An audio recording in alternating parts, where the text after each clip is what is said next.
لا حول ولا قوة إلا بالله العلي العظيم. أعوذ بالله السميع العليم من الشيطان الرجيم. بسم الله الرحمن الرحيم. الحمد لله الذي لا يبلغ مدحته القائلون ولا يحصي نعماءه العادون ولا يودي حقه المجتهدون الذي ليس لصفته حد محدود ولا نعت موجود ولا أجل ممدود فطر الخلائق بقدرته ونشر الرياح برحمته وابتدى بالصخور ميدان أرضه ثم الصلاة والسلام والتحية والإكرام على بشير النذير والسراج المنير حبيب إله العالمين أبي القاسم المصطفى محمد اللهم صل على محمد وآل محمد وعلى آله الطيبين الطاهرين المعصومين المظلومين الغر الميامين لا سيما الإمام المبين بقية الله في الأرضين الحجة الثاني عشر الإمام المهدي المنتظر صلوات الله وسلامه عليه. أما بعد فقد قال الله تعالى في محكم كتابه المجيد وفرقانه الحميد وقوله الحق. بسم الله الرحمن الرحيم. اتخذوا أحبارهم ورهبانهم أربابا من دون الله والمسيح ابن مريم وما أمروا إلا ليعبدوا إلها واحدا لا إله إلا هو سبحانه عما يشركون. ایک صلوات پڑھیے محمد وآل محمد وآل. ہماری بحث جو سورہ برات کے سلسلے میں چل رہی تھی، آج اس کا 21واں جلسہ ہے، 21واں ایپیسوڈ ہے. اللہ تعالیٰ ارشاد فرماتا ہے اتخذوا احبارہم، اہل کتاب نے اپنے علماء کو، اپنے رہبروں کو، اسی طرح اپنے پادریوں کو کیا قرار دیا؟ اربابا من دون اللہ، اپنا رب مان لیا. اللہ کو چھوڑ کر اپنے پادریوں کو، اپنے علماء کو اپنا رب مان لیا. پھر اللہ کہتا ہے والمسیح ابن مریم، اسی طرح عیسیٰ ابن مریم کو بھی اپنا رب مان لیا. جبکہ وما امروا الا لیعبدوا الہا واحدا، جبکہ اللہ تعالیٰ نے انہیں حکم دیا تھا کہ ایک خدا کی عبادت کرو. لا الہ الا ہوا، ایک خدا کے علاوہ کوئی خدا نہیں ہے. سبحانہ عما یشرکون، اور اللہ کی ذات بہت پاکیزہ ہے اس چیز سے جو لوگ اس کا شریک قرار دیتے ہیں، اس کا پارٹنر قرار دیتے ہیں. اگر آپ غور کریں، احبار حبر سے ہے، حبر کا مطلب ہوتا ہے عالم. اسی طرح جو ہے رہبان راہب سے ہے، راہب کا مطلب ہے دنیا کا سے لا تعلق ہونا، دنیا کو چھوڑنے والا، یا آپ کہہ سکتے دیر میں بیٹھنے والا، اس کو کہتے ہیں رہبانیت. اسی لیے اسلام میں آیا ہے لا رہبانیت فی الاسلام، اسلام میں بیوی بچوں کو چھوڑ کے جنگل میں رہنے کا حق کسی کو نہیں ہے. تو اللہ چاہتا ہے کہ ایک انسان جو ایمان رکھتا ہو اسی دنیا میں ایمان کے ساتھ رہے، اسی دنیا میں بال بچوں کے ساتھ رہے، دنیا کے ساتھ رہے اور کمال تک پہنچ جائے. لیکن ہم یہ دیکھتے ہیں، آپ یہ دیکھتے ہیں کہ انسانوں میں ایک بھاری کمی ہے، ایک بڑی کمی ہے. وہ کیا ہے؟ یا تو کافر ہی بن جائیں گے یا بڑے پکے مومن بننے کی کوشش کریں گے. ٹھیک ہے، آج ہم دیکھ رہے ہیں، آپ دیکھ رہے ہیں، یا تو اتنی عبادت کریں گے کہ مسجد ہی میں آ کے بیٹھ جائیں گے، یا دور دور تک مسجد میں نظر ہی نہیں آئے. یہ ایک انسان کی فطرت ہے. اب اللہ کیا کہہ رہا ہے کہ چاہیے تو انسانوں کو یہ کہ اللہ کو اپنا مالک و مختار بنائے، لیکن اللہ کو چھوڑ کر کیا کس کے پیچھے بھاگ رہے ہیں؟ علماء کے پیچھے بھاگ رہے ہیں، زاہدوں کے پیچھے بھاگ رہے ہیں۔ آج ہم یہ الفاظ بدل کے کہیں سیاسی لوگوں کو پیچھے بھاگ رہے ہیں۔ آپ الیکشن ہو رہا ہو، چاہے جماعت کا ہو چاہے گورنمنٹ کا ہو، آپ دیکھیں گے کیسے کینڈیڈیٹ کے پیچھے بھاگتے ہیں۔ کیوں بھاگتے ہیں؟ اس لیے بھاگتے ہیں کہ سوچتے ہیں کہ ہماری قسمت بنا سکتے ہیں اور بگاڑ سکتے ہیں، جب کہ اللہ کے علاوہ نہ کوئی قسمت بنا سکتا ہے اور نہ ہی کوئی قسمت بگاڑ سکتا ہے۔ ہمارے ایک جو ہے وکیل صاحب ہیں، وہ ہمیشہ ایک مثال دیتے تھے، کہتے تھے جو خدا کسی کو دینا چاہتا ہے تو چھپڑ پھاڑ کے دے دیتا ہے، اور اگر خدا نہیں دینا چاہتا ہے تو سونا چاندی بچھو اور جو ہے سانپ بن جاتا ہے۔ کہتے اس کی مثال ہے۔ کہتے کیا مثال ہے؟ کہتے مثال یہ ہے کہ ایک صاحب جو ہے استنجا کرنے کے لیے گئے۔ اب پہلے تو واش روم ٹوائلٹ ہوتی نہیں تھی، میدان میں گئے تو وہاں ایک سرپت کا پیڑ ہے۔ انہوں نے جیسے ہی پکڑا وہ سرپت اکھڑ گیا۔ اب دیکھا تو اتنی بڑی جو ہے ہانڈی میں وہ خزانہ، تو اب سوچا کیسے لے جائیں گے؟ اب جہاں سے لے جائیں گے لوگ دیکھیں گے تو ہماری مصیبت ہی آ جائے گی، اب چھوڑ بھی نہیں سکتے ہیں اور لے جاتے ہیں تو دوسری مصیبت۔ تو اس آدمی نے اللہ سے کہا کہ اللہ میاں دینا ہی تھا تو چھپڑ مار کے دے دیتے۔ اب یہاں ہم آئے، یہاں بیٹھے ہیں، تو اے اللہ اب یہاں دینے کا مطلب کیا ہے؟ ٹھیک ہے، اب جو ہے کسی نے اس کی بات سن لیا کہ خزانہ دیکھ کر آئے ہیں۔ اب یہ تو اس نے سن لیا کہ خزانہ دیکھ کے آئے ہیں، اب گھر میں لا نہیں رہے، چھپڑ پھاڑ کے۔ تو انسان دیکھیے، انسان فطرت ہے انسان کی کہ وہ بہانہ اور ڈھونڈ ہی لیتا ہے، کچھ نہ کچھ بہانہ ڈھونڈ ہی لیتا ہے۔ وہ آدمی آ گیا اور جس نے خزانہ دیکھا تھا وہ اب خزانہ دیکھا ہے اور ایسے ہی باتوں باتوں میں کہہ دیا کہ خزانہ تھا وہاں، لیکن جب گھر آ گئے تو دل تو مچل رہا ہے، کیا کریں کیا کریں۔ اب دل کا تو کوئی حال آپ جانتے ہیں، دل کا کیا حال ہوتا ہے انسان۔ تو وہ اس نے کہا اب اللہ پہ چھوڑ دیتا ہوں، اپنے گھر چلا جاؤں، دیکھتا ہوں چھپڑ پھاڑ کے اللہ میاں دیتے یا نہیں۔ تو وہ جس نے دیکھا تھا اس کو تو کچھ نہیں، لیکن جس نے سنا تھا وہ آ گیا گھر، اس کے گھر میں کچھ نہ کچھ ہے۔ اب گھر میں کچھ نہ کچھ ہے تو تلاش کر رہے ہیں، اتفاقاً اس کو وہ خزانہ مل گیا۔ دیکھ کے آیا تھا، سوچا تھا اب خزانہ کیسے اس کے گھر میں آ گیا؟ کہتے جس نے دوسرے نے سنا تھا وہ رات کو اٹھا لایا، گیا اٹھا کے لیا ہے۔ اب کہاں رکھے یہ بھی ایک بڑا مسئلہ ہے۔ اب اس نے سوچا کہ ایک بار کھول کے دیکھوں تو صحیح اس میں ہے کیا۔ دیکھا تو اس میں بچھو اور سانپ ہے۔ کہتے یہ الو بنایا مجھے پڑوسی نے، اور اس نے کیا کیا، اٹھایا اور دوسرے گھر میں، کیا ہمیں بیوقوف سمجھتے ہیں؟ اب جو ہے بھگتے ہیں خود۔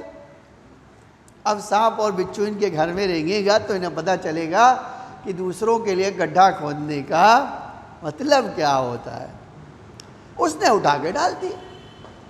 اب جب صبح ہوئی دیکھا تو پورے گھر میں خزانہ ہی خزانہ ہے۔ اب اس نے کہا کہ اے اللہ میاں، جس کو آپ دیتے ہو چھپڑ پھاڑ کے ہی دیتے ہو، دیکھو ہمیں چھپڑ پھاڑ کے مل گیا۔ یہ جو مسئلہ ہے، دیکھو ایک محاورہ ضرور ہے، ایک محاورہ ہے، لیکن سچائی یہ ہے کہ ایک جو ہے خدا جس کو دیتا ہے اس کو یہ چھپڑ کی ضرورت بھی نہیں ہوتی ہے۔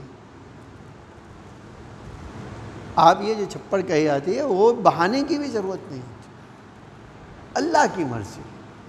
لیکن انسانوں کے عقیدے میں ہمیشہ یہ کمزوری رہی ہے، میرا ہو، آپ ہو، یہ ہو۔ اللہ کیا کہتا ہے؟ میں ایک حدیث سناتا ہوں، چھٹے امام کے پاس جو ہے ایک بڑھیا کا اکیلا بیٹا تھا.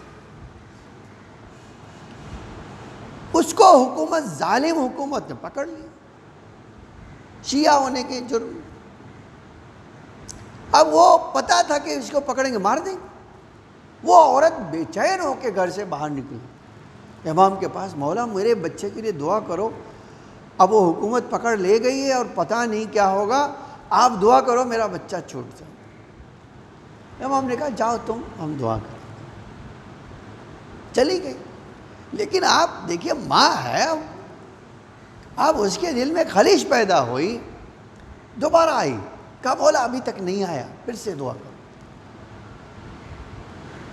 ٹھیک ہے. امام نے کہا اچھا ٹھیک ہے، ہم تمہارے لیے دعا کرتے ہیں، جاؤ تم، ہم دعا کرتے ہیں. آ گئی. اب تھوڑی دیر اور گزری تو صبر ہی نہیں ہو رہا ہے، پھر سے دوڑی امام کے گھر کی طرف. اب جب امام کے پاس آئی، مولا ابھی تک نہیں آیا، آپ دعا کرو کہ آ جائے. کہا جاؤ آ گیا تمہارے گھر. اب کی یہ نہیں کہا کہ آ رہا ہے، جاؤ آ جائے گا. کہا جاؤ تم، آ گیا تمہارے گھر. تو جو راوی صحابی بیٹھے تھے انہوں نے بڑی عجیب بات کی، بڑی ظریف نقطے کی طرف آپ کو متوجہ کرنا چاہتا ہوں. یہ میری اور آپ کی سب کی زندگی میں ایسا ہی ہے. ٹھیک ہے. اب جو ہے ٹھیک ہے، امام کے پاس کہا جاؤ آ گیا تمہارا بچہ، نے دعا کر دی، آ گیا. چلی گئی وہ، کہ مولا نے کہہ دیا تو آئی گیا ہوگا. جب چلی گئی اور صحابیان پوچھا مولا آپ نے کہہ دیا آ گیا، کیا آپ جانتے ہو آ گیا؟ بڑا عجب جملہ فرمایا. کہا دیکھو اللہ کے نظام میں، اللہ کے قانون میں یہ بات پائی جاتی، کسی کا امتحان اس کی طاقت کے مطابق لیتا ہے. اس عورت کی جان یہاں تک آ گئی ہے، اب اگر وہ نہیں آیا نا اس کا عقیدہ خراب ہو جائے، اور اللہ ہرگز اس کے عقیدے کو خراب نہیں ہونے دے. دیکھنا اس کا بچہ آ گیا. اب گئی تو دیکھا وہاں آ گیا، ہمارا بیٹا آ گیا. ارے بیٹا چھوڑ دیا؟ کہاں ماں چھوڑ دی، غلط فہمی ہو گئی. اب دیکھیے غلط فہمی کی بات نہیں ہوتی، مسئلہ یہ ہے کہ ایک ماں کی دعا، ایک امام کی دعا، اور دوسرے صبر آخری مرحلے پہ آ گئے، امتحان آخری مرحلے تک ہو. جناب ابراہیم علیہ السلام سے کہا بیٹا ذبح کر دو. اگر اللہ پہلے سے کہہ دیتا تمہارا اسماعیل کو ذبح نہیں ہونا ہے، چاقو تم چلاؤ گے تم باہم بیچیں گے، تو ابراہیم لٹاتے؟ تب تو بڑی خوشی خوشی آتے کہ اب اللہ تو خالی جو ہے کھیل رہا ہے ہمارے ساتھ، گیم کھیل رہا ہے، یہ ہے نا، یہی تو کہتے. ٹھیک ہے اب تو اس میں کیا، جس طرح چاہو لٹا دو. لیکن آج قرآن کی حساسیت، نزاکت دیکھو کہ بیٹے بار بار دیکھ رہے اسماعیل کو ذبح کر رہا ہے، اسماعیل کو ذبح کر. بیٹے سے کہا، بیٹے نے کہا آپ اللہ کا حکم پورا کیجیے. اب جب لٹایا تو سامنے جب چہرہ پڑا تو بیٹے نے کہا آپ میرا چہرہ سامنا ہوگا تو چھری نہیں چلا سکو گے، تمہارا ہاتھ کانپنے لگے گا، مجھے منہ کے بل لٹا دو اور اپنے ہاتھ پر پٹی باندھ لو، نہیں کر سکو گے. اب یہ پٹی باندھنا کس بات کی دلیل ہے؟ دل میں کیسا درد ہو رہا ہے. نہیں، درد ہو رہا ہے. کوئی اولاد اپنی، اور بھی جوان اولاد ہو، اس کو ذبح کرنے کے لیے اللہ کہہ دے، اب اللہ کا حکم تو انجام دے رہا ہو، لیکن آپ دیکھو اللہ نے کس وقت تک ان کو روکا نہیں، حتیٰ چھری بھی چلا دیا تو روکا نہیں. آنکھ بندھی، آنکھ پہ پٹی بندھی ہے، چھری چلا دیا، روکا نہیں. ہاں جب یہ چھری چل گئی تو اب تو جان گئی کہ ذبح ہو گیا. آنکھیں پٹی کھولی، دیکھا اسماعیل تو کھڑے ہیں، وہاں بکرا ذبح ہوا ہے، دمبا. آج یہ کیا چیز بتاتی ہے کہ اللہ امتحان جو ہے جو لیتا ہے وہ ایک انسان کی طاقت کے آخری مرحلے تک لیتا ہے. اس کے بعد اس سے کہتا نہیں اب تم سچے آدمی ہو، اب اس کی ضرورت نہیں، ہم نے تمہارا رتبہ جان لیا ہے۔ آج جب ہم کہتے ہیں اللہ رب ہے ہمارا، بیماری میں آزاری میں ہمیں پالنے والا، ہر کام ہمارا دیکھنے والا ہے نا۔ ایک مسئلہ اسی میں سے رزق کا ہے، روزی کا ہے۔ ہمارے ہاتھ پیر پھول جاتے ہیں، جیب میں سے پیسے ختم ہونے لگے۔ آپ اور میں، ہم سب ایسے ہی ہیں۔ آج اسی کرونا کے زمانے میں کتنے لوگ، ایک آدمی نے بڑا عجب جملہ اس سے کہا، اس نے کہا مولانا صاحب کل تک میں بانٹتا تھا، آج ہاتھ پھیلا رہا ہوں۔ یہ بہت بڑا مسئلہ ہے۔ اللہ اس طرح کے امتحان میں کسی کو نہ ڈالے۔ کتنے لوگ برباد ہو گئے، لیکن اللہ دیکھیے یہ عجیب، میں یہ جو بات کہنا چاہتا تھا، ہماری شریعت کیا کہتی ہے؟ آپ اگر اللہ پہ بھروسہ رکھو، ٹھیک ہے تکلیف آ گئی، اب دیکھو اللہ کا امتحان کیسے لیتا ہے۔ ہمارے وہاں اماموں نے کہا جب اس طرح کی تکلیف میں آ گئے کہ تمہیں پیسے نہیں ہیں، بس فرض کر لیے 5 روپے بچے ہیں، اب تو تمہارے ہاتھ پر پھول رہے ہیں نا۔ امام سے پوچھا کیا کرے روزی میں؟ اب روزی تو اتنی حد تک آ گئی کہ حلق تک پہنچ گئے۔ امام نے کہا 5 روپے بھی صدقے میں دے دو۔ اب آدمی 5 ہی روپے بچے ہیں، اور امام کہہ رہے ہیں کہ اگر تم چاہتے ہو روزی پانا چاہتے ہو نا، وہ 5 روپے بھی صدقے میں دے دو۔ کہا مولا جیب، کہا ادھر تم صدقے میں دو گے 70 گنا اضافے کے ساتھ واپس کریں۔ وہ تو دیکھ رہا ہے کہ تم کرتے کیا ہو، اس پہ بھروسہ کتنا کرتے ہو۔ اور آپ کو اور مجھے آج واقعی یہ جملہ کہنا چاہتا ہوں، ہم سوچتے ہیں کہ ہمارا بزنس فرض کر لیے وہ دکان تھی، دکان تو بند ہو گئی، تو کہاں سے ملے؟ آپ اور میں محتاج ہے دکان کے، جو دینے والا ہے وہ ہرگز محتاج نہیں ہے دکان کا۔ اسی لیے ایک بار دیکھیے زندگی میں اس طرح کی چیز آزمانا چاہیے۔ ہمارے ایک دوست ہیں، عالم ہیں، ہماری بہت ان سے جمتی تھی۔ ایک بار ہم ان کے ساتھ زیارت میں تھے، تو اتنے میں وہیں، اچھا ایران میں اس طرح تو فقیری مانگنے والے بہت کم ملتے ہیں۔ ایک آئے حرم سے باہر نکلے معصوم قم کے، اور ایک عورت جو ہے اس نے کہا ہماری مدد کرو۔ تو ہماری بہن بھی ساتھ میں تھی، اس نے ہم سے کہا بھائی پیسے ہیں تو دے دو۔ تو میں نے کہا کہ میرے پاس نہیں ہے چھٹا، تم دے دو۔ تو صاحب میرے پاس بھی نہیں چھٹا۔ میں نے کہا جو ہے وہی دے دو۔ اس نے کیا کیا 5000 دے دو۔ ٹھیک ہے، اب ہم تو زیارت میں آئے، زیارت میں جا رہے ہیں، اس نے دے دیا۔ اب جب ان کے شوہر نے کہا کرایے کا پیسے دو، اس نے کہا میرے پاس جو تھے ہم نے تو دے دیا۔ اتنا ناراض ہوئے وہ، کہا چلو اب زیارت ہماری ہوگی، ہم گھر چلتے ہیں۔ میں نے ان کو کہا یار میں چلتا ہوں، میں ہوں نا، میرے پاس ہے نا، میں دوں گا نا پیسے۔ کہا نہیں اب چلو، ہمارا دماغ خراب کر دیا تمہاری بہن نے۔ ٹھیک ہے، اب تو غصے ہو گئے، تو ہم سب کار پکڑا، گاڑی پکڑا، آ گئے گھر۔ اب گھر میں تھوڑا تو دماغ گرم ہے، آدمی ہے، بولے 5,000 تھا، تم دونوں کو عقل نہیں ہے؟ ارے میں نے کہا بھائی عقل کی بات نہیں ہے، یہ اس میں عقل کی بات ہی نہیں۔ اب ایک موقع آیا، اس سے پوچھا تو میں نے کہہ دیا کہ دے دو۔ اب مجھے تھوڑی پتا تھا 5,000 کی 5,000 دے دیں گی۔ ٹھیک ہے اب دے دیا تو دے دیا۔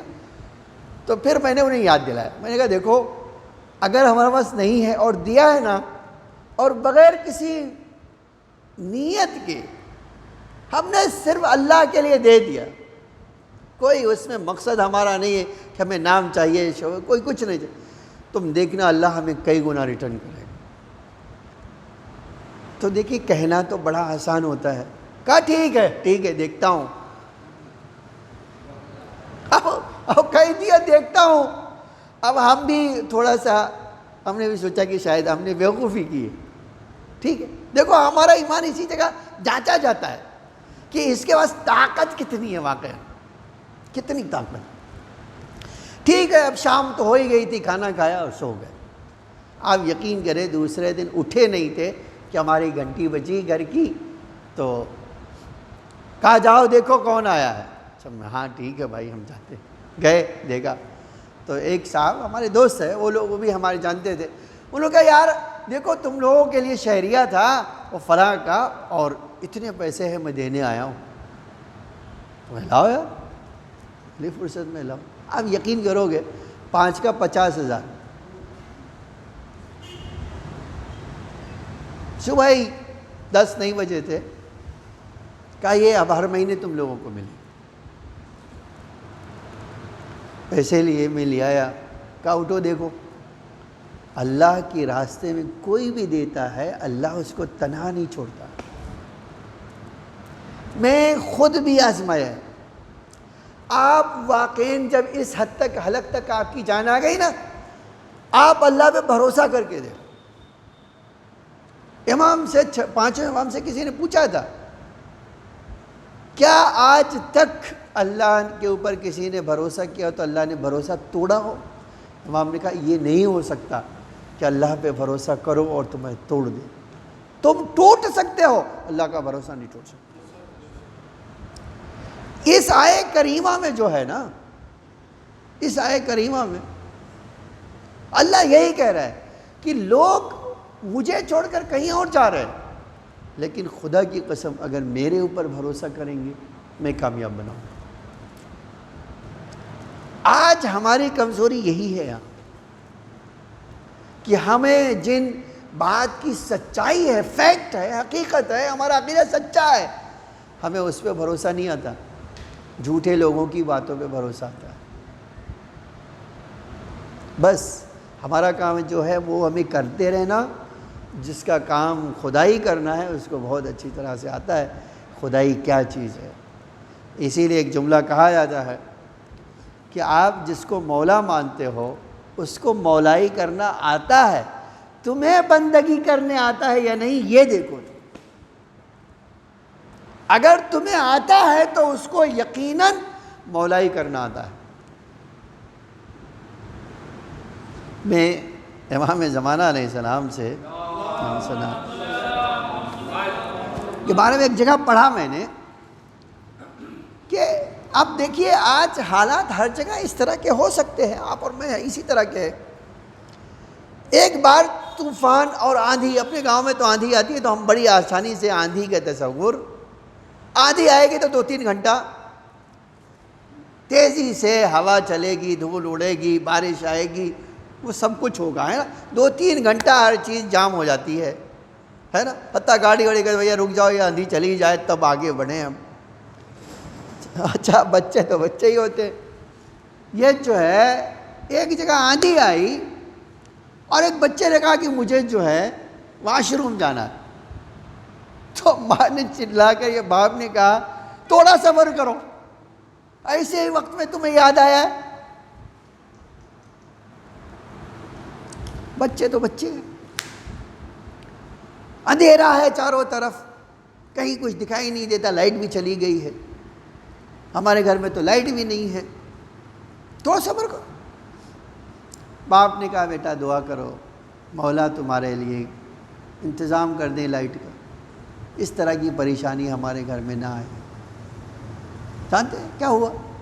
اس بچے نے اسی حالت میں کہا اے اللہ مولا میرے لیے لائٹ لگوا دی، میرے گھر میں لائٹ لگوا دی۔ 4 دن نہیں گزرے تھے، امام زمانہ علیہ السلام نے کسی کو پیسہ دیا، فلاں گھر میں لائٹ لگوا دو۔ بڑا تعجب اس عالم کو ہوا کہ ہم تو یہ کرتے ہیں وہ کرتے ہیں، مولا کبھی سننے کو تیار نہیں، اور دیکھو اس کے گھر میں لائٹ لگوا رہے ہیں، وہ بھی امام زمانہ۔ پیسہ لائے اس کے گھر میں، بھیا وہ لائٹ لگوانا ہے۔ کہا کمل صاحب کاہے کو زحمت کریں گے آپ؟ کہا ہم زحمت نہیں کر رہے ہیں، کوئی اور۔ کہا کون؟ بتایا انہوں نے۔ اس نے منہ پیٹ لیا، اس نے کہا خدا کی قسم یہ 4 سالہ بچہ ہمارا اس طوفان میں خالی ایک بار کہتا مولا لائٹ لگوا دو، 4 دن نہیں گزرتا امام لائٹ لگوا دے۔ اس میں کہتے ہیں ان کو مولائی کرنا آتا ہے، آپ کو اور مجھے اس کی بارگاہ میں جانا نہیں آتا ہے۔ آج 21ویں تاریخ ہے۔ 21ویں تاریخ ہمارے لیے وہ عظیم غم کی تاریخ ہے جس میں امام نے بڑا عجب ایک سوال کیا تھا، کس سے؟ اپنے قاتل سے سوال کیا۔ دیکھیے یہ بڑا مسئلہ ہوتا ہے، جب امام کے قاتل کو، ابن ملجم کو پکڑا گیا اور امام کے سامنے لایا گیا تو امام نے ایک سوال کیا، کہا اے ابن ملجم تو بتا دے میں کیا تیرا اچھا مولا نہیں تھا؟ کیا میں نے کبھی تیرے ساتھ ایسا سلوک کیا ہے جس کی بنا پر تو نے میرے سر پہ تلوار مار دی؟ جانتے ہیں اس ملعون نے بھی یہی کہا کہ اے میرے آقا آپ اچھے مولا تھے، میں بدبخت انسان تھا،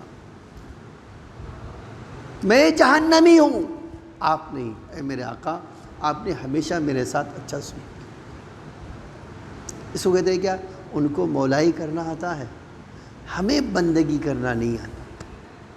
عزیزان گرامی، لیکن وہ درد کیسا درد رہا ہوگا جب روایتیں کہتی ہے، بس 2 جملہ کہنا چاہتا ہوں کہ جراح آیا، امام نے وصیتیں کی اور جراح نے کہا مولا سے کہیے وصیتیں کرے، اگر آپ مولا کی زندگی چاہتے ہیں تو مولا کو زیادہ سے زیادہ دودھ پلایا جائے،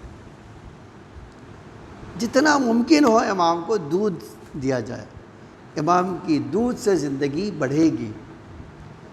راوی کہتا ہے کہ یہی جملہ جب سنا کوفے میں لوگوں نے کہ ہمارے مولا کی زندگی بچ سکتی ہے، اس بات سے بچ سکتی ہے کہ دودھ پلا دیا جائے، جب یہ کوفے میں خبر پہنچی کہ امام کو دودھ کی ضرورت ہے اور جتنا دودھ ملے گا امام کی جان اتنا ہی بچ جائے گی، لیکن ہائے ایک عجب جملہ کہہ کے مجلس مکمل کرنا چاہتا ہوں۔ آپ اندازہ لگائیے کوفے میں جب یہ خبر پہنچی تو چھوٹے چھوٹے بچے اپنے ہاتھوں میں دودھ کا پیالہ لیے ہوئے امام کے گھر کی طرف دوڑے کہ ہم آقا اگر دودھ کی ضرورت ہے تو ہم دودھ نہیں پئیں گے، آپ کو دودھ مل جائے، آپ کی زندگی بچ جائے۔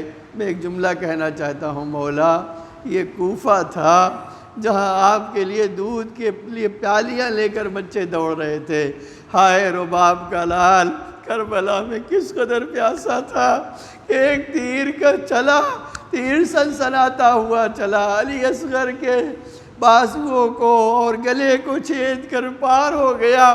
کرباب آزاد جملہ مقتل کا ہے، حسین نے ننھے گلے کے نیچے ہتھیلی رکھی، چند خون کے قطرے ٹپکے، آواز دیا میرے لال ارے میں اپنے نانا سے اسی طرح ملاقات کروں گا، تیرا خون میرے منہ پہ ملا ہوا ہوگا۔ الا لعنت اللہ علی القوم الظالمین، سیعلم الذین ظلموا ای منقلب ینقلبون۔ الہی بحق زہرا و ابیہا و بالہا و بنیہا وسر المستودع فیہا بعدد ما حاط بہ علمک۔ اے اللہ ہمارے اس مختصر سی عبادت کو قبول فرما، ہم سب کو مولا کے غم میں معجور فرما۔ اے اللہ ہماری عزاداری، ہماری عبادت، ہمارے استغفار، ہمارے قرآن کی تلاوت، ہمارے روزے کو قبولیت کا شرف عطا فرما۔ اے اللہ ہمارے مرحومین پر اپنی رحمت و مغفرت نازل فرما، جو مومنین بیمار ہیں انہیں شفاء عاجل و کامل عطا فرما۔ ہمارے مولا کے ظہور میں، ہمارے آقا کے ظہور میں تعجیل فرما، زمین کو آقا کے ظہور کے لیے آمادہ فرما، ہم سب کو آقا کے حقیقی غلاموں میں شمار فرما۔ اے اللہ ہم حاجت مند ہیں، محمد اور آل محمد کے صدقے میں ہماری حاجتوں کو پورا فرما۔ ربنا تقبل منا انک انت السمیع العلیم۔